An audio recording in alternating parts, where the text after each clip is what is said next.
ദൈവത്തിൻ്റെ മഹത്വം നിറയും വാഗ്ദാന പേടകം, ദൈവജനത്തിനു നേർവഴി കാട്ടും വാഗ്ദാന പേടകം, ഇസ്രായേലിന് ദൈവമൊരുക്കും വാഗ്ദാന പേടകം, വാഗ്ദാന പേടകം, വാഗ്ദാന പേടകം, വാഗ്ദാന പേടകം.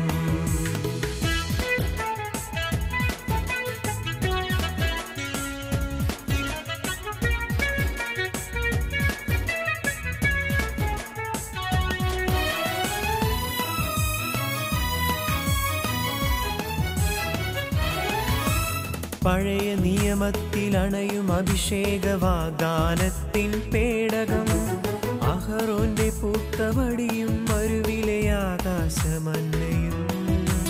പഴയ നിയമത്തിൽ അണയും അഭിഷേക വാഗ്ദാനത്തിൻ പേടകം, അഹറോന്റെ പൂത്തവടിയും മരുവിലെ ആകാശമന്നയും.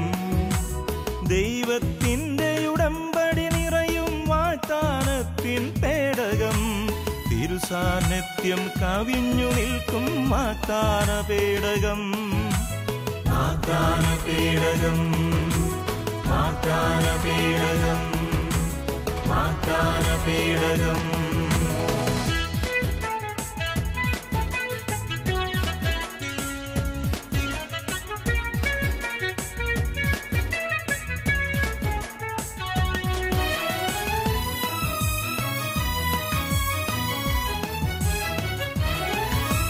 പുതിയ നിയമത്തിൽ എഴുതി ക്രിസ്തുവിൻ അനുപമ സുന്ദര വചനം, ആ തിരുവചനം ശ്രവിച്ചു നീങ്ങാനണയാമൊരു മനമായി. പുതിയ നിയമത്തിൽ എഴുതി ക്രിസ്തുവിൻ അനുപമ സുന്ദര വചനം, ആ തിരുവചനം ശ്രവിച്ചു നീങ്ങാനണയാമൊരു മനമായി. തിരുവചനത്തിനു മാംസം നൽകിയ മാതാവല്ലോ മറിയം, ദൈവം തന്നുടെ മക്കൾക്കേകിയ വാഗ്ദാന പേടകം, വാഗ്ദാന പേടകം, വാഗ്ദാന പേടകം, വാഗ്ദാന പേടകം. ദൈവത്തിൻ്റെ മഹത്വം നിറയും വാഗ്ദാന പേടകം, ദൈവജനത്തിനു നേർവഴി കാട്ടും വാഗ്ദാന പേടകം, ഇസ്രായേലിന് ദൈവമൊരുക്കും വാഗ്ദാന പേടകം, വാഗ്ദാന പേടകം, വാഗ്ദാന പേടകം, വാഗ്ദാന പേടകം. ലോകം മുഴുവനുള്ള ഗുഡ്നസ് ടി വിയുടെ പ്രേക്ഷകർക്ക് ദുബായ് സെൻറ് മേരീസ് മീഡിയ മിനിസ്ട്രിയുടെ പുതിയൊരു എപ്പിസോഡിലേക്ക് സ്വാഗതം. ഇന്ന് ലോകം മുഴുവനും കുടുംബത്തെയും യുവജനങ്ങളെയും കൊച്ചുകുട്ടികളെയും പ്രായമുള്ളവരെയും വരെ ഏറ്റവും അധികം സ്വാധീനിക്കുന്ന, ഒരുപക്ഷെ അവരുടെ ജീവിതത്തിൻ്റെ ഒരു 80% സമയവും ചെലവഴിക്കുന്ന മീഡിയ, വിവിധ തരത്തിലുള്ള മാധ്യമങ്ങൾ അവരുടെ ജീവിതത്തെ എത്രമാത്രം സ്വാധീനിക്കുന്നു, കുഞ്ഞുങ്ങളുടെ ഭാവിയെ എത്രമാത്രം സ്വാധീനിക്കുന്നു, കുടുംബജീവിതത്തിൻ്റെ തകർച്ചയ്ക്കും പലവിധ പ്രശ്നങ്ങൾക്കും എങ്ങനെ കാരണമാകുന്നു, ഇത് സമൂഹത്തെ എങ്ങനെ തിരിച്ചു മറിക്കുന്നു, ഇതെല്ലാം ചെറിയ രീതിയിൽ ജനങ്ങളിലേക്ക് എത്തിക്കുവാൻ വേണ്ടി ഞങ്ങളുടെ ചെറിയ ആശയങ്ങൾ നമ്മൾ പങ്കുവയ്ക്കുകയാണ്. എൻ്റെ പേര് ലിസി, എൻ്റെ കൂടെയുള്ളത് എൻ്റെ പേര് ലവ്സി ഡൊമിനിക്. എൻ്റെ പേര് ബിൻസി മാത്യു. ടീച്ചർ വർഷങ്ങളായിട്ട് ഈ ദുബായിൽ കുട്ടികളുടെ കൂടെ ചിലവഴിക്കുന്ന ഒരു വ്യക്തിത്വമാണല്ലോ. അപ്പോൾ കുഞ്ഞുങ്ങളുടെ മനസ്സും അവരുടെ ജീവിതത്തിൻ്റെ ഓരോ ദിവസവും വരുന്ന മാറ്റങ്ങളൊക്കെ വളരെയധികം സൂക്ഷ്മതയോടെ വീക്ഷിക്കുകയും അവരെ നേർവഴിക്ക് നയിക്കാൻ വേണ്ടി ഒത്തിരിയേറെ അധ്വാനിക്കുകയും ചെയ്യുന്ന വ്യക്തിയാണെന്ന് ഞങ്ങൾക്കറിയാം. അപ്പോൾ ഈ മീഡിയ ഈ കുട്ടികളുടെ ജീവിതത്തെ വളരെയധികം സ്വാധീനിക്കുന്നുണ്ടെന്ന് ടീച്ചറിൻ്റെ ബോധ്യമാണ്. അതിനുവേണ്ടി ടീച്ചറുടെ ചിന്തയിലും ജീവിതത്തിലും പ്രവർത്തനങ്ങളിലും എന്തെല്ലാം കാര്യങ്ങളാണ് ടീച്ചർ ചെയ്യുക? ഒന്ന് പ്രേക്ഷകർക്ക് വേണ്ടി പറയാമോ? ആക്ച്വലി ലിസി ഈ ഒരു വിഷയം എന്നോട് പറഞ്ഞപ്പോൾ തന്നെ ഞാൻ ആദ്യം എൻ്റെ മോനെ വിളിച്ചു. കാരണം എൻ്റെ 2 മക്കളും യൂത്താണ്. അപ്പോൾ അവർക്ക് എന്നേക്കാൾ കൂടുതൽ അറിയാം ഇതിൻ്റെ നല്ലതും ചീത്തയുമായ വശങ്ങൾ അവർക്കറിയാം. ഞാൻ മോനെ വിളിച്ചപ്പോൾ അവൻ എന്നോട് പറഞ്ഞത്, മമ്മി അത് ഒത്തിരി ഇൻഫർമേഷൻസ് നമുക്ക് കിട്ടും, അതിൽ ഏറ്റവും നല്ലതായിട്ട് അതിനെ എങ്ങനെ ഉപയോഗിക്കണം, അത് എവിടെയൊക്കെയാണ് അതിൻ്റെ മോശം എന്നുള്ളത് നമുക്ക് അറിഞ്ഞുകൂടാ എങ്കിൽ അതെല്ലാം അത് മണ്ടത്തരമായിപ്പോൾ. ഫോർ എക്സാമ്പിൾ, ഇപ്പോഴത്തെ ജനറേഷനിൽ മാതാപിതാക്കൾ വിചാരിച്ചിരിക്കുന്നത് ഫേസ്ബുക്ക് മോശമാണ്, വാട്സപ്പ് മോശമാണ്. ഒരു ജനറേഷൻ ഗ്യാപ്പ് ഉണ്ട് അവിടെ. അവർ കുട്ടികൾക്ക് അതിനുള്ള അവസരം കൊടുക്കുന്നില്ല. കൊടുക്കാതിരുന്നാൽ കൂടിയും പേരൻസ് അറിയാതെ ഇതൊക്കെ സംഘടിപ്പിക്കാനുള്ള വഴികൾ ഈ കുട്ടികൾക്കറിയാം. ഒരു മിനിമം 10 hours അവർ മാധ്യമത്തിൻ്റെ മുന്നിലിരിക്കുന്നത്. അപ്പോൾ അതിനെ എങ്ങനെ യൂട്ടിലൈസ് ചെയ്യാമെന്നുള്ളത് കുട്ടികൾക്ക് ആദ്യം പഠിപ്പിച്ചു കൊടുക്കുകയാണ് വേണ്ടത്. അത് ഉപയോഗിക്കരുത് എന്നല്ല മാതാപിതാക്കൾ പഠിപ്പിക്കേണ്ടത്. അപ്പം ഞാൻ ബൈബിൾ വായിച്ചപ്പോൾ എനിക്ക് ദൈവം തന്ന വചനം ഇതാണ്. എഫേസ്യസിലെ 5-ാമത്തെ അധ്യായം 16-ാം വാക്യം. ഇപ്പോൾ തിന്മയുടെ ദിനങ്ങൾ വന്നു കഴിഞ്ഞു, അതിനാൽ നിങ്ങളുടെ സമയം പൂർണ്ണമായും പ്രയോജനപ്പെടുത്തുവിൻ. അപ്പോൾ ഞാൻ ഓർത്ത് അത് മീഡിയയും തമ്മിലുള്ള ബന്ധം. മീഡിയയിലൂടെ ഒരു സകല തിന്മകൾ, ഒത്തിരി തിന്മകളാണ് ഇപ്പോൾ വന്നുകൊണ്ടിരിക്കുന്നത്. ആ തിന്മകൾ വന്നു കഴിഞ്ഞു എന്ന് കർത്താവ് പറയുന്നു. എന്നിട്ട് പറയുന്നു നിങ്ങളുടെ സമയം പൂർണ്ണമായും പ്രയോജനപ്പെടുത്തുവിൻ. അപ്പോൾ അതെങ്ങനെ പ്രയോജനപ്പെടുത്താം? മോൻ എന്നോട് പറഞ്ഞു, മമ്മി വാട്സപ്പിലൂടെ നമ്മൾ അയക്കുന്നത് നല്ല വചനങ്ങൾ, നല്ല കാര്യങ്ങൾ. അപ്പോൾ അവൻ പറയാം, ഇപ്പോൾ ഒത്തിരി അവൻ്റെ ഫേസ്ബുക്ക് വാളിൽ തന്നെ അവൻ പറഞ്ഞു ഒത്തിരി ആർട്ടിക്കിൾസ് കാത്തലിക്സിനെ കുറിച്ച് ഒത്തിരി കാര്യങ്ങൾ എനിക്ക് പഠിക്കാൻ സാധിക്കും. പിന്നെ ഇൻ്റർസെഷൻ പ്രെയറിന് ഇപ്പോൾ എനിക്കൊരാവശ്യം പ്രെയർ വന്ന ഉടനെ റിക്വസ്റ്റ് അയക്കുക, ഉടനെ എല്ലാവരും ആമേൻ എന്നും പറഞ്ഞ് പ്രാർത്ഥന എടുക്കും. അത് ഭയങ്കരമായിട്ടൊരു റെവല്യൂഷണറി തന്നെ നടത്തിയിരിക്കുക ഇൻ്റർസെഷൻ പ്രെയറിൽ. ഒത്തിരി നല്ല കാര്യങ്ങൾ നമുക്ക് ചെയ്യാൻ സാധിക്കും. അപ്പോൾ ഞാൻ ഓർത്ത് ഇത് എന്തൊക്കെയാണ് വാട്സാപ്പിലൂടെ പറയാനുള്ളത്, അതും ബൈബിളിൽ കൊടുത്തിട്ടുണ്ട്. ആ എഫേസ്യസ് ലേഖനത്തിൽ അടുത്ത 19-ാമത്തെ വചനം പറഞ്ഞിരിക്കുന്നത് ഗാനങ്ങളാൽ നിങ്ങൾ പറയേണ്ടത് ഗീതങ്ങളും സങ്കീർത്തനങ്ങളും പിന്നെ ആനന്ദ ഗീതങ്ങളുമാണ് നിങ്ങൾ സംഭാഷണം ചെയ്യേണ്ടത്. അപ്പം നമ്മൾ വാട്സപ്പ് നമുക്ക് ഉപയോഗിക്കരുതെന്ന് പറഞ്ഞിട്ടില്ല. പക്ഷെ ചെയ്യേണ്ടത് എന്താണെന്നാണ് പറഞ്ഞത്. എന്താണ് നമ്മൾ വാട്സപ്പിലൂടെ ഉപയോഗിക്കുന്നത്, അതിലാണ് നമ്മൾ ശ്രദ്ധിക്കുന്നത്. മക്കൾ വാട്സപ്പ് ഉപയോഗിക്കുന്നുണ്ടോ, ഫേസ്ബുക്ക് ഉപയോഗിക്കുന്നുണ്ടോ എന്നല്ല, അത് എങ്ങനെയാണ് അവർ ഉപയോഗിക്കേണ്ടത് എന്ന് മാതാപിതാക്കളായ നാം അറിഞ്ഞിരിക്കും. പക്ഷെ അതിൻ്റെ ഇടയ്ക്ക് അപ്പോൾ എനിക്കൊരു സംശയമുണ്ട്. നമ്മുടെ നാട്ടിലുള്ള ഇപ്പം നമുക്ക് കറക്റ്റാണ്, നമുക്ക് എല്ലാവർക്കും മനസ്സിലാവും ഇതിൻ്റെയൊക്കെ ടെക്നോളജിയൊക്കെ നമുക്ക് പിടികിട്ടും. എന്നാൽ പ്രായമായൊരു അമ്മയോ അല്ലെങ്കിൽ നാട്ടിൽ ടെക്നോളജി അറിയത്തില്ലാത്ത ഒരു അമ്മയ്ക്ക് എങ്ങനെ ഈ കുട്ടികൾ വാട്സപ്പിൽ എന്ത് ഉപയോഗിക്കുന്നു എന്ന് എങ്ങനെ അറിയാൻ പറ്റും? അതിന് അപ്പോൾ നമ്മൾ ചെയ്യേണ്ട കാര്യം എന്തായിരിക്കും? ഒരു പരിധി വരെ പണ്ട് നമ്മുടെ മാതാപിതാക്കന്മാരും വല്യമ്മയോ മുത്തശ്ശിയമ്മയോ ഒക്കെ നമുക്കിരുന്ന് പറഞ്ഞു തന്ന വിശ്വാസങ്ങളെ കുഞ്ഞിനെ തുടങ്ങി മാതാപിതാക്കന്മാർ പറഞ്ഞു കൊടുത്തില്ലെങ്കിൽ ഏത് മീഡിയ ഉപയോഗിച്ചാലും അത് ഉപദ്രവമാകാൻ മേലെ ടീച്ചറെ. ഉപദ്രവമാകാം. അതിന് മാതാപിതാക്കൾ ആദ്യം മുൻകൈ എടുത്ത് അവരത് പറഞ്ഞു കൊടുത്താലേ മക്കൾക്കത് മനസ്സിലാവും. പണ്ടത്തെ നമ്മുടെ മാതാപിതാക്കൾ വിശുദ്ധരെക്കുറിച്ചും നമ്മുടെ പ്രാർത്ഥനകളെല്ലാം പറഞ്ഞു തരുമായിരുന്നു. ഇപ്പം നമ്മളാണ് അതിന് ഉത്തരവാദികൾ. നമ്മുടെ മക്കൾ ഫേസ്ബുക്കും വാട്സപ്പും ഉപയോഗിക്കുന്നത് മോശമാണെങ്കിൽ ഇൻ്റർനെറ്റിലൂടെ അവർ കാണുന്ന മോശമായിട്ടുള്ള കാര്യങ്ങൾ അത് കണ്ടിന്യൂ ചെയ്തെന്നുണ്ടെങ്കിൽ അതിന് ഉത്തരവാദി നമ്മളാണ് മാറേണ്ടത്. അപ്പം വീട്ടിലിരിക്കുന്ന മുത്തശ്ശിമാരും അമ്മമാരും അപ്പന്മാരും മക്കളെ കുറ്റപ്പെടുത്തുന്നതിന് പകരം അവർ മാറി അവരുടെ ജീവിതത്തെ കാണിച്ചു കൊടുത്ത് എന്നാലേ കുട്ടികൾക്ക് മനസ്സിലാവും. നമ്മുടെ മാർപ്പാപ്പ തന്നെ പറയുകയുണ്ടായി. മാർപ്പാപ്പയുടെ ഒരു വാക്ക് ഞാൻ എടുക്കുകയാണ്. എനിക്ക് സഭയ്ക്ക് ആവശ്യം ഇൻ്റർനെറ്റ് ഉപയോഗിക്കുന്ന ഫേസ്ബുക്ക് ഉപയോഗിക്കുന്ന യുവതലമുറയാണ്. പക്ഷെ അത് ലോകത്തിൻ്റെ നന്മയ്ക്കും ദൈവത്തിൻ്റെ രാജ്യ വിശ്രുതിക്കുമായിരിക്കണമെന്ന് മാത്രമേ ഉള്ളൂ എന്നാണ് അതിൻ്റെ അർത്ഥമല്ലേ? അപ്പം ടീച്ചറെ കാണുന്ന കുട്ടികളിൽ ഈ സ്വാധീനം വളരെ, ടീച്ചറിന് പല ഉദാഹരണങ്ങൾ കാണുമല്ലോ. ചില കുട്ടികളെയൊക്കെ എങ്ങനെ സ്വാധീനിക്കുന്നുണ്ട് ഈ മീഡിയ? ഒത്തിരി സ്വാധീനിക്കുന്നുണ്ട്. പല കുട്ടികളുടെയും ഡ്രസ്സിങ്ങിൽ, പിന്നെ അവരുടെ ഹെയർ സ്റ്റൈല്, അവരുടെ കൾച്ചർ, നടത്തം, സംസാരം, ഇതൊക്കെ ഒത്തിരി വ്യത്യാസപ്പെടുന്നുണ്ട്. കാരണം ഇപ്പോൾ ഏതെങ്കിലും ഒത്തിരി അഡ്വർടൈസ്മെൻറ്റ് മാറി മാറി വരുമല്ലോ. അപ്പോൾ നല്ല മോഡലായിട്ടുള്ള ബ്യൂട്ടിഫുൾ തിൻ ലേഡീസിനെ കാണുമ്പോൾ ഇവർക്ക് അയ്യോ ഞാൻ ഭയങ്കര വണ്ണമാണല്ലോ, അല്ലെങ്കിൽ നല്ല ടോൾ ഫെയർ കാണുമ്പോൾ ഞാൻ ഡാർക്കാണല്ലോ. അപ്പോൾ അവർക്ക് they feel I am good for nothing, എന്നെ കൊണ്ട് ഒന്നിനും കൊള്ളില്ല എന്നുള്ള ചിന്ത വന്നിട്ട് അവർക്ക് അതിനെപ്പോലെ ആകണമെന്നുള്ള ഒരു ആഗ്രഹം. അങ്ങനെ ഒത്തിരി ആർഭാടങ്ങളും ആഡംബരങ്ങളും നിറഞ്ഞൊരു ജീവിതത്തിലേക്ക് നമ്മളിപ്പോൾ കണ്ടിട്ടില്ലേ, ഇപ്പം പണ്ടൊക്കെ ഹീറോയിൻസ് ഒന്നും ചീത്ത ഡാൻസോ പാട്ടോ ഒന്നും പണ്ട് സിനിമയിൽ കണ്ടിട്ടില്ല. പക്ഷെ ഇപ്പം എന്താണ്, ഇപ്പം നമ്മുടെ മലയാളം സിനിമയല്ല മറ്റുള്ള സ്ഥലത്ത് നമ്മൾ കാണുന്നത് എന്താ, അവിടുത്തെ ഹീറോയിനാണ് അവിടുത്തെ ഏറ്റവും മോശമായ ഡാൻസ് കളിക്കുന്നത്. ആ ഡാൻസ് കളിക്കുന്ന മോശമായ ഹീറോയിനാണ് ഞങ്ങളുടെ കുട്ടികളുടെ ഹീറോയിനായിട്ട് മോഡലായിട്ട് അവരെടുക്കുന്നത്. അപ്പോൾ അത് പഴയ നമ്മൾ വീട്ടിൽ ഇതാണ് തിന്മയെന്ന് പറഞ്ഞു കൊടുക്കുമ്പോൾ ആ തിന്മയെ ഇപ്പം നന്മയാക്കി വീട്ടുകാർ എത്ര നല്ലതാണ് എന്ന് പറയുന്നത്. ഇതൊക്കെ നമ്മൾ ഒത്തിരി കൺട്രോൾ ചെയ്യണമെങ്കിൽ മാതാപിതാക്കൾ കൺട്രോൾ ചെയ്യണം. അല്ലാതെ നമുക്ക് മീഡിയ നമുക്ക് കൺട്രോൾ ചെയ്യാനേ പറ്റില്ല.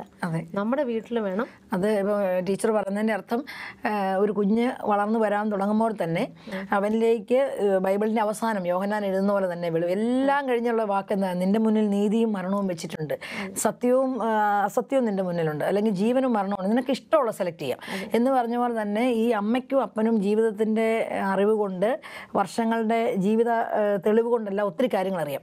അപ്പോൾ വളർന്നു വരുന്നൊരു കുഞ്ഞിനറിയില്ല.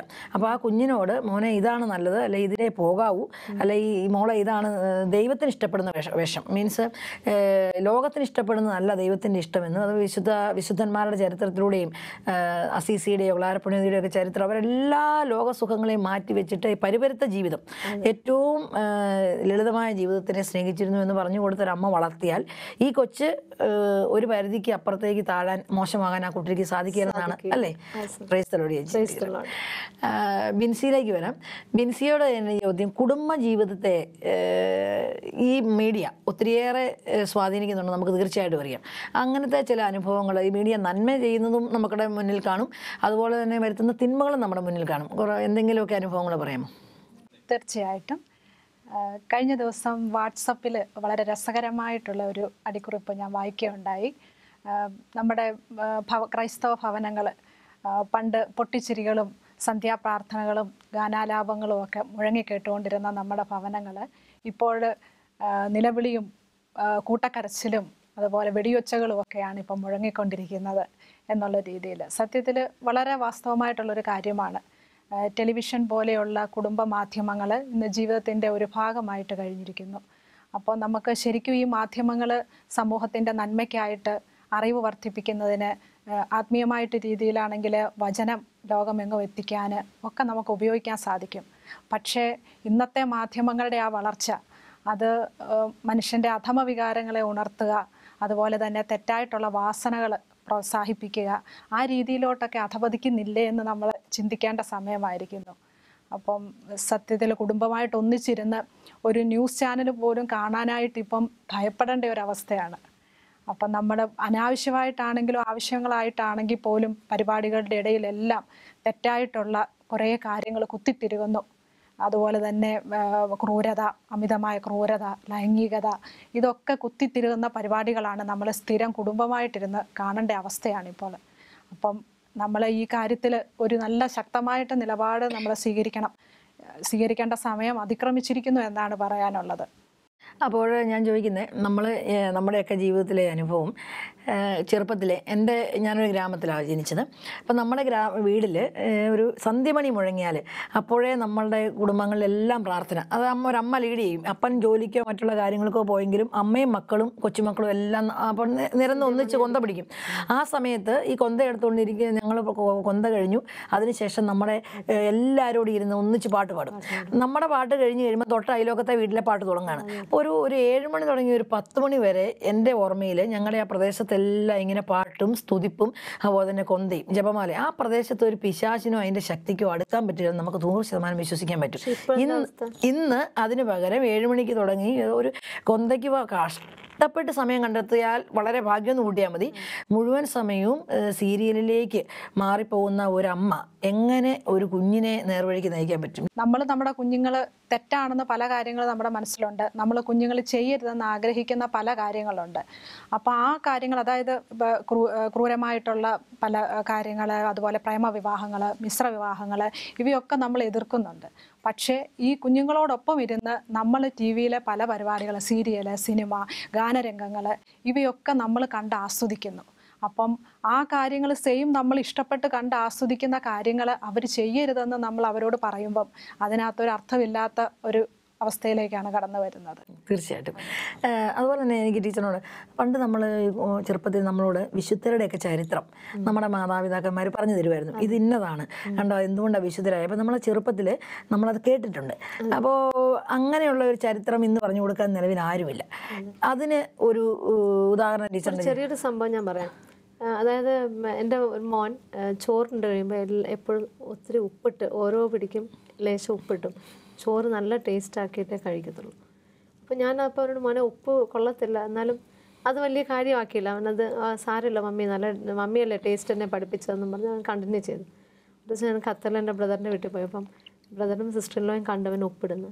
അപ്പോൾ അവർ പറഞ്ഞു, മോനെ നമ്മുടെ ഫ്രാൻസിസ് സേവ്യർ ചോറുണ്ണുമ്പം ആരും കാണാതെ മാറി നിന്ന് ചാരം അതിനകത്തിടും, എന്നിട്ട് അത് കുഴച്ചിട്ട് ആ ചോറ് കഴിക്കുമായിരുന്നു. ടേസ്റ്റ് നഷ്ടപ്പെടാൻ, ചോറിൻ്റെ ഉള്ള ടേസ്റ്റ് പോലും ഉള്ളിലേക്ക് ചെല്ലാതിരിക്കാൻ ചാരമിട്ട് കഴുകിയിരുന്നു. ആ ഫ്രാൻസിസ് സേവർ ഇപ്പോഴും ആ ശരീരം എവിടെ കിടക്കുന്നു? നല്ല അടിപൊളി ബിരിയാണി ഉപ്പിട്ട് ചോറ് കഴിച്ചവരുടെ ശരീരമൊക്കെ ജീർണിച്ചു. നമ്മുടെ ഫ്രാൻസിസ് സേവറിൻ്റെ ഇപ്പോഴും ഗോവയിൽ ജീർണിക്കാതെ കിടക്കുന്നു എന്ന് പറഞ്ഞു. അത് കഴിഞ്ഞു, അതങ്ങ് പോയി. പിറ്റേ ദിവസം നോക്കിയപ്പോൾ എൻ്റെ മകൻ ഒരിക്കൽ ഇതുവരെ ചോറിനകത്ത് അങ്ങ് ഉപ്പിട്ടിട്ടില്ല. അവൻ പറയാം, എൻ്റെ ദൈവമേ, ഫ്രാൻസിസ് സേവർ ഇത്രയും ടേസ്റ്റ് കുറച്ചപ്പോൾ ഞാൻ ഇനി ഉപ്പിടുന്നത് തെറ്റാ മമ്മി, ഇനി ഞാനില്ല ഉപ്പിടത്തില്ലെന്ന്. അപ്പോഴത് നിസ്സാര കാര്യമാണ് നമുക്ക് തോന്നിയാൽ കാര്യമാണ്. പക്ഷെ നമ്മൾ ഇതുപോലെ കുട്ടികൾക്ക് എപ്പോഴും പ്രചോദനം കൊടുക്കാൻ വേണ്ടി മാതാപിതാക്കൾ ആദ്യം പഠിച്ചിരിക്കണം. ഞാനത് ഇൻഫ്ലുവൻസ് ചെയ്യാൻ എനിക്ക് സാധിച്ചില്ല, മറ്റൊരാളിലൂടെ അത് സാധിച്ചു. നമ്മളെപ്പോഴും പറഞ്ഞു കൊടുക്കണം. ഇപ്പം നമ്മുടെ ഇപ്പോഴത്തെ വിശുദ്ധയായ യൂപ്രസ്യാമ്മ, ഞാൻ ഈ ജീവചരിത്രം വായിച്ചപ്പോൾ ഞാൻ കഴിഞ്ഞ ദിവസം വളരെ സന്തോഷത്തോടെ ഓർത്തു. യൂപ്രസ്യാമ്മ ഒരു പാവ സിസ്റ്ററായിരുന്നു. അപ്പോൾ സിസ്റ്ററിൻ്റെ ഒരു അനുഭവത്തിൽ എഴുതിയിട്ടുണ്ട്, യൂപ്രസ്യാമ്മയെ ആരെങ്കിലും കാണാൻ വന്നാൽ അവരോട് യൂപ്രസ്യാമ്മ സ്നേഹത്തോടെ പറയും. ചിലപ്പോൾ അവർ വന്ന് പ്രാർത്ഥിക്കണമെന്ന് പറയുമായിരിക്കും, അല്ല ഞങ്ങൾ പ്രാർത്ഥിക്കാമെന്ന് പറയുമായിരിക്കും. ചിലപ്പോൾ ഒരു മുട്ടായി കൊണ്ട് യൂപ്രസ്യാമ്മയ്ക്ക് കൊടുക്കുമായിരിക്കും, ചിലപ്പോൾ ഒരു മുട്ടായി യൂപ്രസ്യാമ്മ മേടിക്കുമായിരിക്കും. അങ്ങോട്ടോ ഇങ്ങോട്ടോ എന്തെങ്കിലും ഒരു ബന്ധം വന്നു കഴിഞ്ഞാൽ യൂപ്രസ്യാമ്മ അപ്പോഴേ പറയുന്ന ഒരു വാക്ക്, ഞാൻ മരിച്ചാലും മറക്കില്ല കേട്ടോ എന്ന് പറയും. ഇന്ന് മരിച്ചാലും മറക്കില്ലെന്ന് പറഞ്ഞ ഒരു വാക്കുകൊണ്ട് അൾത്താരയിൽ സ്ഥാനം കിട്ടിയ യൂപ്രസ്യാമ്മേനെ നമുക്ക് യുവതലമുറയ്ക്കൊക്കെ എങ്ങനെ മനസ്സിലാക്കാനല്ലേ? എത്ര വലിയ അനുഗ്രഹമാണ്. അതുപോലെ തന്നെ ഇന്നത്തെ കുട്ടികൾക്ക് ചൂണ്ടിക്കാണിക്കാൻ മദർ തെരേസായും അതുപോലെ തന്നെ യൂപ്രസ്യാമ്മയും ചാവറയച്ചനും അൽഫോൻസാമ്മയും എല്ലാം ഇങ്ങനെ നിൽക്കുകയാണ്. ജീവിതത്തിൻ്റെ എല്ലാ മേഖലയിലെയും ആഡംബരത്തിൽ ജീവിച്ച ഏതെങ്കിലും വ്യക്തിത്വത്തിനെ നമുക്കങ്ങനെ ചൂണ്ടിക്കാണിക്കാനുണ്ടോ? ഇല്ല. അപ്പോൾ ഈ കുട്ടികൾക്ക് നമുക്ക് എന്താണ് ടീച്ചറെ പറഞ്ഞു കൊടുക്കാൻ നമുക്ക് സാധിക്കുക? ഈ കുട്ടികൾക്ക് ആക്ച്വലി നമ്മൾ ജീവിച്ച് കാണിച്ചു കൊടുക്കണം. നമ്മൾ പറഞ്ഞു കൊടുത്തിട്ട് കാര്യമില്ല. നമ്മൾ എങ്ങനെയാണ് മക്കൾ ജീവിക്കേണ്ടതെന്ന് നമ്മൾ ജീവിച്ച് കാണിച്ചാണ് കൊടുക്കേണ്ടത്. ഇപ്പം നമ്മൾ TV വെച്ച് ഓൺ ചെയ്ത് കണ്ടുകൊണ്ടിരുന്നാലും മക്കളും അത് തന്നെ ഫോളോ ചെയ്യും. അപ്പോൾ അവരിലേക്ക് നമ്മൾ കൊടുക്കേണ്ടത് യേശുവിനെ കൊടുക്കണം. ഈശോയെ കൊടുത്തിട്ട് സഭയെ സ്നേഹിക്കാൻ, ഈശോയെ സ്നേഹിക്കാൻ, സഭയുടെ പഠനങ്ങളെ പഠിക്കുവാനായിട്ട്, പാരമ്പര്യങ്ങൾ, ബൈബിള്, അത് പിന്നെ അതെല്ലാം പഠിച്ചു എനിക്കിപ്പോൾ പെട്ടെന്ന് ഓർമ്മ വന്നത്, പണ്ടത്തെ കാലത്ത് സിനിമകളിൽ എല്ലാവരും ഒരുമിച്ച്, ഞാനും ഞങ്ങളുടെ കുടുംബത്തിൽ അപ്പച്ചനും അമ്മച്ചും, ഞങ്ങൾ 10 മക്കളാണ്, ഞങ്ങൾക്ക് ഒരുമിച്ച് അപ്പച്ചൻ ഞങ്ങളെല്ലാവരും കൂടെ ഒരുമിച്ച് സിനിമയ്ക്ക് കൊണ്ടുപോകും. അപ്പോൾ സിനിമയിൽ കാണുന്ന ഏറ്റവും കൂടുതലായിട്ട് കാണിക്കുന്ന പ്രണയമാണ്. പക്ഷേ പ്രണയമാണ് കാണിക്കുന്നതെങ്കിൽ ഞങ്ങൾ 10 മക്കളുണ്ടെങ്കിലും 10 പേരിൽ എല്ലാവരും പ്രണയിച്ചല്ല വിവാഹം കഴിച്ചത്. കാരണം എന്താ? അത് സിനിമയാണെന്നും അത് സിനിമയാണെന്നും പ്രണയവും ആ ഒരു സ്റ്റൈല് ജീവിതവും അത് സിനിമയിൽ മാത്രമാണെന്നും റിയാലിറ്റി അല്ല എന്നും പറഞ്ഞു തരുന്ന ഒരു കുടുംബത്തിൽ നമ്മൾ ജീവിച്ചതുകൊണ്ട് അത് സിനിമ, ഓക്കെ, അത് എൻ്റർടൈൻമെൻറ്റ് മാത്രം, ഇത് ജീവിതം എന്നാണ് അന്ന് പറഞ്ഞിരുന്നത്. പക്ഷേ ഇന്ന് അമ്മയും അപ്പനും മക്കളും കൂടെ ഇരുന്ന് സിനിമ കണ്ടിട്ട് ഇത് സിനിമയും ജീവിതവും ഒന്നാണെന്നുള്ള രീതിയിലാണ് ഇന്നത്തെ പോക്ക്. അത് വലിയ ദുരന്തം. സിനിമാ തിയേറ്റർ നമ്മുടെ തലമുറയ്ക്ക് സത്യം എന്ത്, അല്ലെ മിഥ്യ എന്ത്, അല്ലെങ്കിൽ ജ്ഞാനം എന്ത്, ഭോഷത്വം എന്ത്, ശരി ഏത്, തെറ്റെന്ന് തിരിച്ചറിയാനായിട്ട് സാധിക്കുന്നില്ല. അത് മിൻസി, ഞാൻ ചോദിക്കുന്നത്, അതെ മിൻസിയുടെ ചോദ്യം, ഈ യുവതലമുറ പലതിനെയും നമ്മൾ വളരെ ശ്രദ്ധിക്കും. അവരുടെ മോഡലുകൾ ഇപ്പം കാണുന്ന ഏറ്റവും ഫേമസ് ആയ ഏതെങ്കിലും ആക്ട്രസോ അല്ലെങ്കിൽ എന്തെങ്കിലുമൊക്കെ, അല്ലെങ്കിൽ ലോകം കാണുന്നതിൽ ഏറ്റവും പ്രധാനപ്പെട്ട വ്യക്തികളാണ്. ഞാനൊരു യൂത്തിൻ്റെ ധ്യാനത്തിന് 100 കണക്കിന് യൂത്ത് എൻ്റെ മുന്നിൽ ഇരിക്കുമ്പോൾ ഞാൻ ചോദിച്ചു, നിങ്ങളുടെ മോഡലാരാ? പകുതി പേരും സിനിമാക്കാരുടെ പേര് പറഞ്ഞു, പിന്നെ ക്രിക്കറ്റ് താരങ്ങളുടെ പേര് പറഞ്ഞു. എന്നാൽ മാതാവെന്നോ ഈശോയെന്നോ അങ്ങനെ അല്ലെങ്കിൽ ഒന്നും പറയാൻ ഈ പിള്ളേരെ ആരും പഠിപ്പിച്ചിട്ടില്ല. അപ്പം നമ്മൾ എന്ത് ചെയ്യണം മിൻസി അതിനു വേണ്ടി? മാതാപിതാക്കന്മാരുടെ വലിയൊരു പങ്കാണ് ഈ കാര്യത്തിലുള്ളത്. കാരണം നമ്മളിപ്പോൾ ഈ ചർച്ച ചെയ്യുന്ന മീഡിയ തന്നെ നമുക്ക് യൂസ് ചെയ്യാൻ പറ്റും. കൂടുതൽ നല്ല മെസ്സേജുകൾ കുഞ്ഞുങ്ങളിലേക്ക് എത്തുന്ന പ്രോഗ്രാമുകൾ, ക്രിസ്തീയ ചാനലുകൾ നമ്മൾ കൂടുതൽ വളർത്തിക്കൊണ്ട് വരണം. അതുപോലെ തന്നെ നല്ല പ്രോഗ്രാമുകൾ കാണാനായിട്ട് കുട്ടികളെ നമ്മൾ തന്നെ ഒരു മാതൃകയാകണം. നമ്മളത് കാണുകയും അവരെ കാണാനായിട്ട് പ്രോത്സാഹിപ്പിക്കണം. അപ്പം തെറ്റായിട്ടുള്ള കാര്യങ്ങൾ, അതായത് യേശയ്യായുടെ പുസ്തകത്തിൽ 33-ാമത്തെ അധ്യായത്തിൽ പറയുന്നുണ്ട്, ദഹിക്കുന്ന അഗ്നിയോടൊപ്പം ആർക്ക് ജീവിക്കാനാകും? അതൊരു ചോദ്യമാണ്. കാരണം ഇന്നത്തെ ലോകം ശരിക്കും അതിന് തുല്യമാണ്. അപ്പോൾ ആ വചനത്തിൻ്റെ അവസാന ഭാഗം ഇങ്ങനെയാണ്, തിന്മയ്ക്കെതിരെ കണ്ണുകൾ അടയ്ക്കുന്നവൻ രക്തച്ചൊരിച്ചിലിനെ പറ്റി കേൾക്കാതിരിക്കാൻ ചെവി പൊത്തുന്നവൻ, അങ്ങനെയുള്ളവനാണ് ഉന്നതങ്ങളിൽ വസിക്കുന്നത്. അപ്പോൾ ആ വചനം എന്ന് പറയുന്നത് നമ്മുടെ ഓരോരുത്തർക്കും ഒരു പാഠമാണ്. കാരണം തെറ്റുകൾ ഒഴിവാക്കി നമുക്ക് ജീവിക്കാനായിട്ട് സാധിക്കുകയില്ല. അപ്പോൾ ആ സമയത്ത് നമ്മുടെ ഭവനങ്ങളിൽ കുഞ്ഞുങ്ങളിലേക്ക് തെറ്റായ മെസ്സേജ് എത്തുന്ന അത്തരം പ്രോഗ്രാമുകൾ നമ്മൾ ആദ്യം കാണാതിരിക്കുക.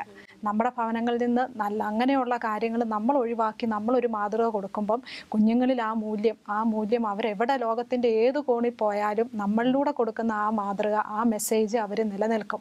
അതുപോലെ തന്നെ ആരോഗ്യപരമായ ചില പ്രശ്നങ്ങൾ ഞാൻ പലരും ശ്രദ്ധിക്കാറുണ്ട്. മണിക്കൂറുകളോളം ഇൻ്റർനെറ്റിലും മൊബൈലിലും ചിലവഴിക്കുന്നത് കണ്ണിനും ഞരമ്പുകൾക്കും തലയ്ക്കും ഉറക്കമില്ലായ്മ, ഇതൊക്കെ ടീച്ചറിൻ്റെ അനുഭവങ്ങൾ കാണുമല്ലോ. അതുകൊണ്ടുണ്ട് ചില ക്ലാസ്സുകളിലും, മിക്കവാറും തന്നെ എല്ലാ ക്ലാസ്സുകളിലും 1-2 കുട്ടികൾ ഉറക്കമായിരിക്കും. കാരണം എന്താ, അവരുടെ നൈറ്റ് ഡ്യൂട്ടി. ഞാൻ ചോദിക്കും ഇന്നലെ നൈറ്റ് ഡ്യൂട്ടി എന്തായിരുന്നു? നൈറ്റ് ഡ്യൂട്ടി എന്ന് പറഞ്ഞാൽ ഇൻ്റർനെറ്റുമായിട്ടുള്ള ഇപ്പോൾ 1-2-3 സിനിമകളൊക്കെ കണ്ട് പേരൻസ് പറയും മാം 9:30 അവൻ കിടന്നു. പക്ഷെ കിടന്നെങ്കിലും അതിനുശേഷം അമ്മയും അപ്പനെയും കാണിക്കാൻ വേണ്ടി കിടന്നു. പിന്നെ അമ്മയും അപ്പനെയും കിടന്നുറങ്ങിയതിന് ശേഷം എഴുന്നേറ്റിരുന്ന് സിനിമ കാണില്ല. അതുപോലെ തന്നെ 9th and 10th പഠിക്കുന്ന കുട്ടികളുടെ mark all of A sudden കുറയും. അപ്പോൾ പേരൻസ് പറയും മാം എന്ത് പറ്റി, അവർ നല്ലോണം പഠിക്കുന്ന കുട്ടി, അതിലെന്ത് പറ്റി? ഞാനപ്പോൾ രഹസ്യത്തിൽ അവനോട് ചോദിക്കും, മോനെ നീ ഇൻ്റർനെറ്റ് കാണുന്നുണ്ടല്ലേ എല്ലാ ദിവസവും രാത്രിയിൽ? ഇങ്ങനെ ചോദിച്ചു കഴിയുമ്പോൾ യെസ് മാം അവർ കാണുന്നുണ്ട്. എന്നിട്ട് അവരറിയാതെ അവർ താഴേക്ക് പോയിക്കൊണ്ടിരിക്കുക. പക്ഷെ പല പേരൻസിനും അറിയില്ല. മനുഷ്യൻ ഈ മീഡിയ നമ്മുടെ ജീവിതക്രമം തന്നെ മാറ്റും. രാത്രിയെ പകലാക്കുകയും പകലിനെ രാത്രിയാക്കുന്ന ഒരു അവസ്ഥയിലേക്ക് നമ്മൾ കടന്നു വരികയാണ്. അപ്പൊ അത് മനുഷ്യന്റെ ഉറക്കം അത് ദൈവം നിശ്ചയിച്ചിരിക്കുന്നത് നമ്മൾ തിരിച്ചു മാറ്റുകയാണ്. അപ്പൊ നമ്മളുടെ ആരോഗ്യത്തെ, ഉറക്കത്തെ, നമ്മുടെ ഉന്മേഷത്തിനെ എല്ലാം ബാധിക്കും. അത് നമ്മുടെ ജോലിയെ, നമ്മുടെ പഠനത്തെ, എല്ലാ കാര്യങ്ങളുടെയും മനുഷ്യനിലുള്ള എല്ലാ ആക്ടിവിറ്റീസിനെ അത് ബാധിക്കും. അതുപോലെ തന്നെ എനിക്ക് കൃത്യമായിട്ട് അറിയാം പല ഡൈവോഴ്സ് വരുന്നത്. അതിൻ്റെ കാരണങ്ങൾ ചോദിച്ചു കഴിയുമ്പം കൃത്യമായിട്ട് ചിലർ പറയാറുണ്ട് 1 മണി 2 മണി 3 മണി വരെയൊക്കെ ഭർത്താവ് ഒന്ന് ലാപ്ടോപ്പോ അല്ല സിനിമയിലായിരിക്കും, ഭാര്യ സ്നേഹമില്ലാതെ ഒറ്റയ്ക്ക് ജീവിക്കേണ്ടി വരുന്നു. അതുപോലെ പല പ്രശ്നങ്ങളിലേക്ക് ഈ മീഡിയ വളരെ സ്വാധീനിക്കുന്നുണ്ട്. സത്യത്തിൽ മീഡിയകൾ കൂടുതൽ മനുഷ്യരിലേക്ക് ഇപ്പം എത്തുന്നതിന് കാരണം തന്നെ ഒരാൾ എന്നോട് പേഴ്സണലായിട്ട് എൻ്റെ ഒരു ഫ്രണ്ട് പറഞ്ഞതാണ്. ഞാൻ കൂടുതൽ സമയം അവർ TV പ്രോഗ്രാമിലേക്ക് ഇങ്ങനെ അഡിക്റ്റ് ആകുന്നത് കണ്ടുകൊണ്ട് ചോദിച്ചു എന്താണ് ഇങ്ങനെയെന്ന് ചോദിച്ചപ്പം അവർ പറഞ്ഞു, എനിക്ക് എൻ്റെ ഭർത്താവിൽ നിന്ന് കിട്ടാത്ത സ്നേഹം, അത് ഞാൻ സത്യത്തിൽ ഇതുപോലുള്ള ഈ പ്രോഗ്രാമുകൾ, സീരിയലുകളിൽ അവരുടെ സ്നേഹവും പ്രേമവും ഒക്കെ കാണുമ്പോൾ എനിക്കതൊരു താൽക്കാലിക ആശ്വാസമാണ്. എനിക്ക് കിട്ടാതെ പോകുന്നു. അപ്പം കുടുംബ ബന്ധങ്ങളിലുണ്ടായ ആ ഒരു വിള്ളലും അകൽച്ചയും അതാണ് അവരെ കൂടുതൽ ഈ മീഡിയകളിലോട്ട് അഡിക്റ്റ് ആക്കാനായിട്ടുള്ളൊരു കാരണം. TV-യിലെ ഒരു പ്രോഗ്രാം എന്ന് പറഞ്ഞാൽ ഇപ്പോൾ ഒരു സീരിയൽ അല്ലെങ്കിൽ ന്യൂസിന് അതിനൊരു കറക്റ്റ് ഫിക്സഡ് ടൈമുണ്ട്. അപ്പോൾ അവർ ജോലിയും കഴിഞ്ഞ് ക്ഷീണിച്ച് വരുന്ന ഇപ്പം മിക്കവാറും ഭാര്യ ഭർത്താക്കന്മാർ തിരിച്ചെത്തി വൈകി എത്തുകയാണെങ്കിൽ അവർ ഇൻ്റർനെറ്റ് അല്ലെങ്കിൽ ഇതുപോലുള്ള പ്രോഗ്രാമുകൾ സ്ഥിരമായിട്ട് കാണുന്ന വ്യക്തികൾ ഈ കാര്യങ്ങളെല്ലാം കഴിഞ്ഞ് ഡേറ്റ് ആയിട്ട് അവസാനം മാറ്റി വെക്കുന്നത് പലപ്പോഴും നമ്മുടെ വീടുകളിലെ പ്രാർത്ഥനയായിരിക്കും. അതാണ് നമുക്ക് വേദനിപ്പിക്കുന്ന ഒരു കാര്യം. അവസാന ഭാഗത്തേക്ക് പ്രാർത്ഥനകൾ എത്തുന്നു, അപ്പോൾ അതിന്റെ തീഷ്ണത കുറയുന്നു, പലപ്പോഴും അത് ഒഴിവാക്കപ്പെടുന്നു. അപ്പൊ അതുകൊണ്ടാണ് ഈ ഒരു പൈശാചിക ശക്തി ഇത്രയും നമ്മുടെ സമൂഹത്തെയും നമ്മുടെ കുഞ്ഞുങ്ങളെയും ഒക്കെ നശിപ്പിക്കാൻ കാരണം. നമ്മൾ ആ പ്രാർത്ഥനയെ നമ്മൾ ഈ ഒഴിവാക്കപ്പെടുന്നു ഈ ഒരു മീഡിയ. ഏറ്റവും പ്രധാനപ്പെട്ട കാര്യം എന്ന് പറഞ്ഞാൽ ഫോണാണ്. ഫോണിനെ പോലെ സൗകര്യമുള്ള ഒരു കാര്യവും സത്യത്തിൽ ഇപ്പോഴത്തെ കാലത്തില്ല. കാരണം പണ്ട് എന്നോട് ഇവിടെ വന്ന പല 30 വർഷം മുമ്പൊക്കെ ദുബായിക്ക് വന്ന പലരുടെ അനുഭവം പറയും. അവരിവിടെ വന്നിട്ട് ഒരു ടെലഗ്രാം അടിച്ചാൽ ദിവസങ്ങൾ കഴിയണം നാട്ടിൽ നിന്ന്. അവർക്കൊരു അപ്പനും അമ്മയ്ക്കും ഈ മകൻ ഇവിടെ എത്തിയെന്നറിയണമെങ്കിൽ. അതുപോലെ തന്നെ എന്തെങ്കിലും ഒരു ആശയം ഉണ്ടെങ്കിൽ എത്ര ദിവസം അവർ എഴുത്തിയെല്ലാൻ. പക്ഷേ ഇത് വിതിൻ സെക്കൻഡിൽ നമ്മുടെ നാട്ടിലിരിക്കുന്നവരെ നമുക്ക് കണ്ടുകൊണ്ട് വരെ സംസാരിക്കാം. വളരെ പോസിറ്റീവാണ് ആ കാര്യമില്ല. പക്ഷേ എത്ര കുഞ്ഞുങ്ങളുടെ ജീവിതം ഫോട്ടോ എടുത്ത് വേഴ്സായിട്ട് ഉപയോഗിച്ച് ആത്മഹത്യയിലേക്ക് എത്ര പേരെ നയിച്ച സംഭവം വരെ ഉണ്ട്. ഈ ഫോണിന്റെ ഉപയോഗം വളരെ സ്വാധീനിക്കുന്നതായിട്ട് ടീച്ചറിന് തോന്നുന്നില്ല യുവക്കളെ, യുവജനങ്ങളെ? ഒത്തിരി സ്വാധീനിക്കുന്നുണ്ട് അവർ. അതാണ് ഇത് കാരണം ഒത്തിരി ഈവൻ വിവാഹം കഴിഞ്ഞവർ പോലും ഇതും ഫോൺ ഒത്തിരി മിസ്യൂസ് ചെയ്യുന്നത്. അത് ഒത്തിരി അനാവശ്യമായ സെക്ഷൽ കണ്ടന്റ് ഒത്തിരി ഉള്ള കുറേ മെസ്സേജസുകൾ കൊടുത്ത് അവരെ പ്രലോഭിപ്പിച്ച് അങ്ങനെ പല ഇല്ലീഗലായിട്ട് റിലേഷൻസ് ഒത്തിരി ഉണ്ടാവുന്നുണ്ട്. അപ്പോൾ അതുകൊണ്ട് തന്നെ സാഹചര്യം കൂടുതലാണ്. കാരണം പരസ്പരം തൊട്ടു മുമ്പിൽ ഇരിക്കുന്ന ഒരാളോട് പ്രേമിക്കണമെങ്കിലും മൊബൈലിൽ കൂടെ പ്രേമിച്ചാൽ മതി. അടുത്തിരിക്കുന്ന ലെഫ്റ്റ് ആൻഡ് റൈറ്റ് ഇരിക്കുന്ന അറിയേയില്ല. പണ്ടത്തെ പോലെ ഒരു മറയും ഒന്നും വേണ്ട. ഈ ഒരു കയ്യിലിരിക്കുന്ന മെസ്സേജും ഫോണും മാത്രം മതി എന്തും കാണിക്കാൻ. പക്ഷെ എല്ലാത്തിനെയും പോസിറ്റീവായിട്ട് എടുക്കാൻ ദൈവം നമുക്ക്, അതിനാണ് കർത്താവ് പറഞ്ഞിരിക്കുന്നത് വിവേകം, സർപ്പത്തെ പോലെ വിവേകികളാകാതെ വിവേകികളായിരിക്കും. സർപ്പത്തെ പോലെ വിവേകവും പ്രാവിനെ പോലെ നിഷ്കളങ്കരമായിരിക്കുമെന്ന് കർത്താവ് പറഞ്ഞിരിക്കുന്നത്. അത് നമ്മൾ നമ്മുടെ മക്കളെ പഠിപ്പിക്കണം, അത് എങ്ങനെ ഉപയോഗിക്കണം. അതുപോലെ തന്നെ ഞാൻ ഓർക്കുകയാണ്, ഞാൻ ഇന്ന് ഒരു കുട്ടിയെ കണ്ടപ്പോൾ ഞാനോട് ചോദിച്ചു, മോനെ മെസ്സേജ് അയക്കുമ്പോൾ നീ മെസ്സേജ് ഏതൊക്കെ രീതിയിൽ എങ്ങനെയൊക്കെ ആകുമ്പോൾ വാട്സപ്പ്, ഫേസ്ബുക്ക്, പിന്നെ മെസ്സേജ് അതൊക്കെ ഉണ്ട്, ട്വിറ്ററൊക്കെ ഉണ്ട്. ഞാൻ പറഞ്ഞു ഓക്കെ, നീ ഇവിടുന്ന് മെസ്സേജ് അയക്കും മുമ്പേ അവിടെ എത്തുന്ന ഒരു ആപ്പുണ്ട്, അത് ഏത് ആപ്ലിക്കേഷൻ, ഏത് ആപ്പാന്ന് വെച്ചപ്പോൾ അതേതാ മാം? അപ്പോൾ അവന് കുറേ ഇങ്ങനെ ചിന്തിക്കുകയാണ് ഏതാ. അവസാനം ഞാൻ പറഞ്ഞു ഒരെണ്ണമുണ്ട്, അത് ഏശയുടെ പുസ്തകം 64-ാം അധ്യായം 22-ാം വചനത്തിൽ പറയുന്നു, വിളിക്കും മുമ്പേ ഞാൻ നിനക്ക് ഉത്തരം പറഞ്ഞു, നീ പ്രാർത്ഥിച്ച് തീരും മുമ്പേ ഞാൻ നിനക്ക് മറുപടി തരും. അപ്പം വിളിക്കും മുമ്പേ അവിടെ ചെല്ലുന്ന ഒരു കോളേ ഉള്ളൂ, ഒരു ഒറ്റ കോളേ ഉള്ളൂ, അത് നമ്മുടെ ദൈവത്തിൻ്റെതാ. അതിനെക്കുറിച്ച് അറിയാതെ ഇവിടുന്ന് മെസ്സേജ് അയച്ച് മറുപടി വരെ നീ കാത്തിരിക്കണ്ടേ? അതിനേക്കാൾ ഫാസ്റ്റസ്റ്റ് നമ്മുടെ ദൈവം, നമ്മുടെ കൂടെയുള്ള സോഴ്സ് എന്താണെന്ന് നമ്മൾ മക്കളെ പറഞ്ഞു കൊടുക്കണം. യുവജനങ്ങളെ സ്വാധീനിക്കാവുന്ന അല്ലെങ്കിൽ ഈശോയെ ഏറ്റവും കൂടുതൽ സ്നേഹിക്കാൻ വേണ്ടി അവരെ ഒരുക്കാവുന്ന എന്ത് കാര്യമാണ് ടീച്ചറിന് ഒന്ന് മനസ്സിൽ തോന്നുന്നത്? ശരിക്കും അവർക്ക് പാട്ട് ഭയങ്കര ഇഷ്ടമാണ്. അപ്പോൾ അവരുടെ ഉള്ളിലുള്ള പ്രണയം, ആ ഏജിലുണ്ടൊരു പ്രണയം, ആ പ്രണയം ദൈവത്തോടാവണം, ആ പ്രണയം ഈശോയോടാവണം, ആ പ്രണയം വിശുദ്ധരോടാവണം. അതിന് അവരെ പ്രണയിക്കാനുള്ള ഒരു മാനസികാവസ്ഥയ്ക്ക് പറ്റിയ ചില നല്ല പാട്ടുകൾ, അതിന് പുതിയ പുതിയ പാട്ടുകളൊക്കെ, സ്കിറ്റുകൾ, ബൈബിൾ ചരിത്രങ്ങൾ, ഇതൊക്കെ നമ്മൾ അവരെ സ്വാധീനിക്കുന്ന രീതി അവർക്ക് കൊടുത്തിട്ട് വേണം നമ്മൾ അവരെ കുറ്റപ്പെടുത്താൻ. നമുക്ക് നമ്മുടെ കുഞ്ഞുങ്ങളെ കുറ്റപ്പെടുത്താൻ പറ്റില്ല, സാഹചര്യം നമ്മളാണ് അവർക്ക് ഒരുക്കി കൊടുക്കേണ്ടത്. ഈ ചെറിയ നിമിഷങ്ങളിൽ ലോകം മുഴുവനുമുള്ള യുവജനങ്ങളോടും കുടുംബങ്ങളോടും എളിമയോടെ ഞങ്ങൾ വളരെ ആഗ്രഹത്തോടെ അപേക്ഷിക്കുക, മീഡിയ നന്മയ്ക്ക് വേണ്ടി ഉപയോഗിക്കുക. അതിൻ്റെ സ്വാധീന വലയത്തിൽപ്പെട്ടാൽ ഒരു കുടുംബം തീരാനും ഒരു യുവാവിൻ്റെ ജീവിതം, യുവതിയുടെ ജീവിതം തീരാനും അധികം സമയം വേണ്ട. ലോകത്തിൻ്റെ ആഡംബരങ്ങളും ആഘോഷങ്ങളുമെല്ലാം നിസ്സാര നിമിഷത്തേനേ ഉള്ളെന്ന് കരുതി ഈശോയുടെ ആ വലിയ സ്നേഹത്തിൻ്റെ മുന്നിൽ ആ യുവാവ് ചിന്തിക്കുക, എന്നെക്കൊണ്ട് ഈശോയ്ക്ക് ആവശ്യമുണ്ട്. പാട്ട് പാടാൻ കഴിയുന്നവൻ ഈശോയ്ക്ക് വേണ്ടി പാടുക, എഴുതാൻ പറ്റുന്നവൻ ഈശോയ്ക്ക് വേണ്ടി എഴുതുക, നല്ലൊരു സ്കിറ്റ് അവതരിപ്പിക്കാൻ പറ്റുന്നവൻ ഈശോയ്ക്ക് വേണ്ടി. ഒരു ആത്മാവിനെ നേടാൻ കഴിയുന്നതിനേക്കാൾ വലുതായി ഒന്നുമില്ലെന്ന് മനസ്സിലാക്കി മാധ്യമങ്ങളുടെ വലിയ വലയത്തിൽ നിന്ന് യുവജനങ്ങളെ, കുടുംബങ്ങളെ, സമൂഹത്തെ, തിരുസഭയെ, സഭയിലെ അംഗങ്ങളെ രക്ഷിക്കണമേ എന്ന് ഒന്നു ചേർന്ന് പ്രാർത്ഥിച്ചുകൊണ്ട് നന്ദി, നമസ്കാരം.